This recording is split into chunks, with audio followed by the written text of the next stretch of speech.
So we weathered this Hornby Shunter, this is a DCC version from the freight kit. Weathered this a few days back, but it didn't have the glazing and it looks a bit cheap really, so I thought we'd just add some glazing in. Now we got some from, I'll show you the pack. This comes from 2K Technologies, and the only reason I'm showing you that is because it came really quick. We could bought them from eBay, but they arrived like the following day. I was very impressed, so I just thought I'd give them a shout out. Put a link down below. There's 2 kits in the bag. I'm not sure if there should be. I thought I'd only bought 1, but anyway, for a £5, I thought 1 was okay, but 2 is a bonus. If you want it back, 2K, do give us a call. But they just need cutting out, and then we can fit them in. There are instructions in the bag, which comes from Southeastern Finecast, I think is the company that actually produced them. But to make a start, we need to take the body off of the chassis, and with this one, I'll grab my screwdriver. Yeah, it's not screwed on. There's a clip on the front. Difficult to do it in the camera, but there we go. I managed in the end. Just be careful, don't break the clip, don't force it.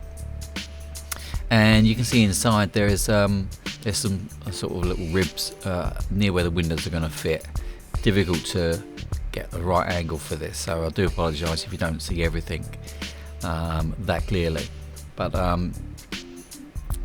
so here's the windows.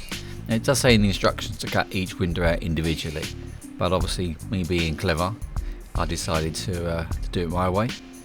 So these 2 windows would appear to fit on one side, on the door and the side window, and the same as on the right hand side. There's another pair as well. Let's just cut this one out first, and hopefully they'll fit as a pair. We'll give them a go. So they do seem to go in there. They're spaced correctly, but the windows are not sort of completely level, so it looks like there might be a orientation, particular way that they fit in. Anyway, so we'll give it a go, and didn't fit that way. We'll try it out the other way.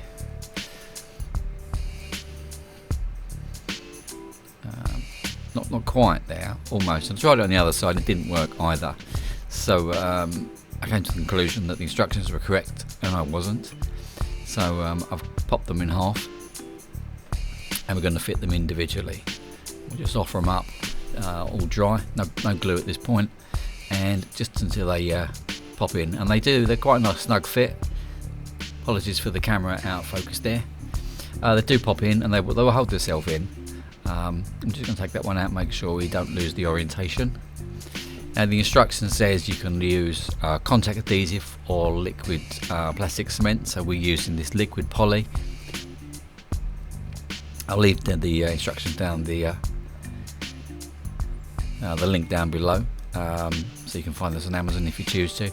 Now with this, all you do is you touch it with the brush, and then capillary action will take the glue into the joint, and then hopefully it will stick the 2 bits together.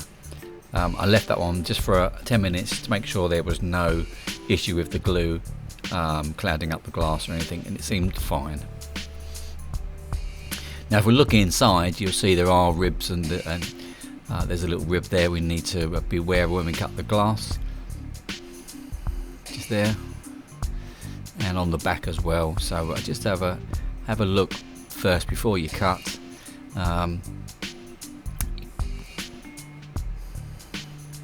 So these front windows, it does say in the instructions to cut them very, very close to the edge. You do need to cut them extremely close to the edge actually, and the top needs to be almost completely cut away as well. So you need to make that very, very very neat cut around that. Just leave a little bit on the bottom, just so you can handle it. That's what I've done.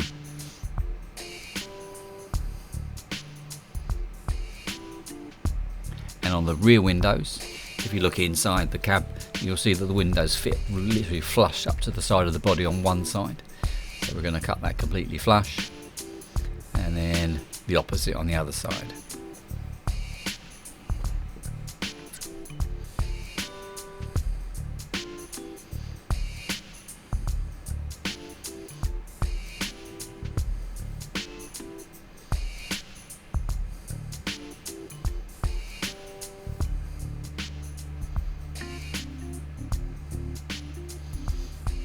Now what I found after roughing these up dry, there is where the roof comes down over the side, it's best just to take a little nick out of the corner, just cut the corner off diagonally, and they fit in nicely. We'll do the same on that one.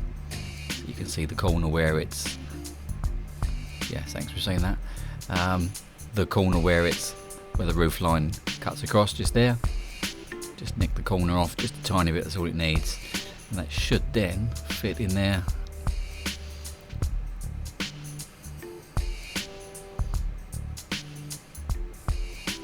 We'll go, there we go, and that's it fitted.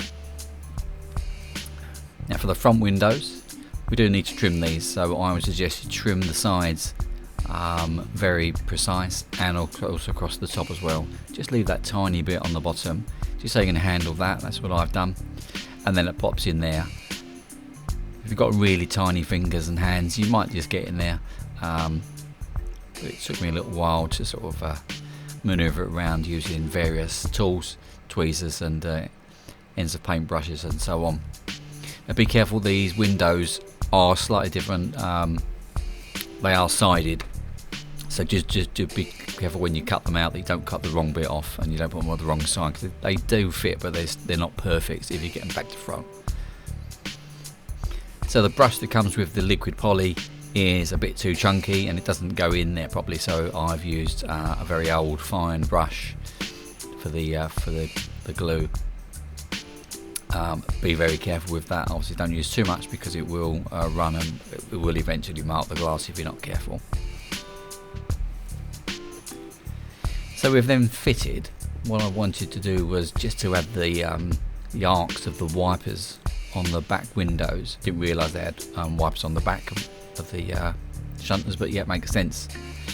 And have a look at some archive pictures. That's the kind of shape they would make. That would be the left hand window if you're looking at the back of the vehicle, and then the other side would be the other way around. I'm just going to sketch it out on this masking tape, but then I'll cut it carefully in a minute.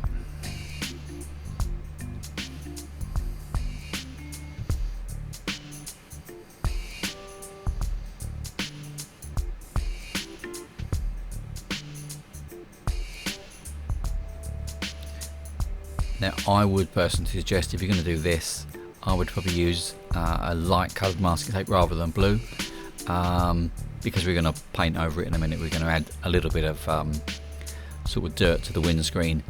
Because it's blue, you can't see how much paint you've applied, so I'd use, you know, the cream coloured tape if you've got it, but it's not the end of the world. Using blue, as you'll see, it did work.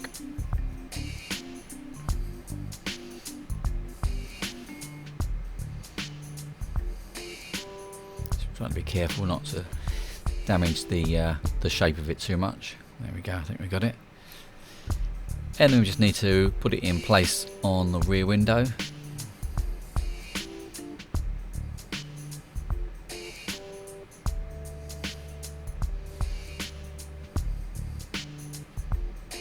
Let's kind of about there, I think. There we go, just move it with the tweezers just a little bit, just to get it into place. That's it, and then the same on the other side. Now we've mixed up, I've used Vallejo Air, one of the dark earths, and I've mixed it down even further with lots of thinners, so it's a really fine mist of this brown grime. And just a little tiny pass on each of the windows. We just want to dirty them up a little bit. We don't want to make them completely sort of not see-through. We don't want them brown, covered in mud.